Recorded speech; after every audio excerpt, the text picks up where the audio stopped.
आप सही समझ रहे हैं। ये वही एस्ट्रॉइड है जिसने करोड़ों साल पहले डायनासोर का विनाश कर दिया था। 66 मिलियन साल पहले यह एस्ट्रॉइड पृथ्वी की तरफ बढ़ रहा था, लेकिन यहां धरती पर एक आम दिन था।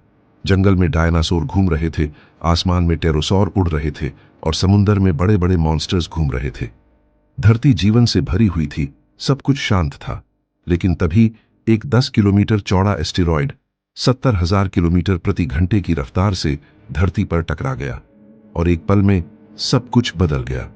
टकराव इतना जबरदस्त था कि इसके झटके ने एक ऐसा धमाका किया जो हिरोशिमा के ब्लास्ट से 10 अरब गुना ज्यादा था। पूरा आसमान आग में बदल गया, समुंदर उबलने लगे और हवा में जहर भर गया।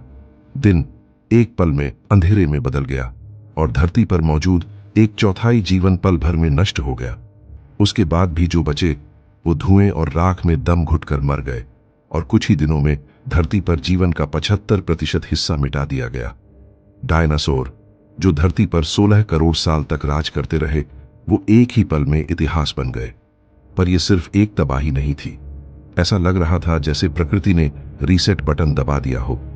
जब सब कुछ खत्म हो गया, तब कुछ छोटी छुपी हुई प्रजातियां बची रही। छोटे मैमल्स यानी स्तनधारी जो जमीन के अंदर छुपे थे। अब इसके बाद एक नए युग की शुरुआत हुई, स्तनधारियों का युग।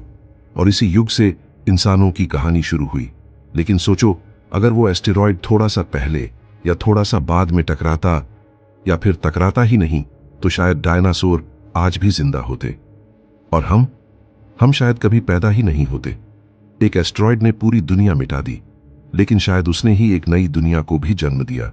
यानी एक तबाही भी कभी नई रचना का पहला कदम हो सकती है।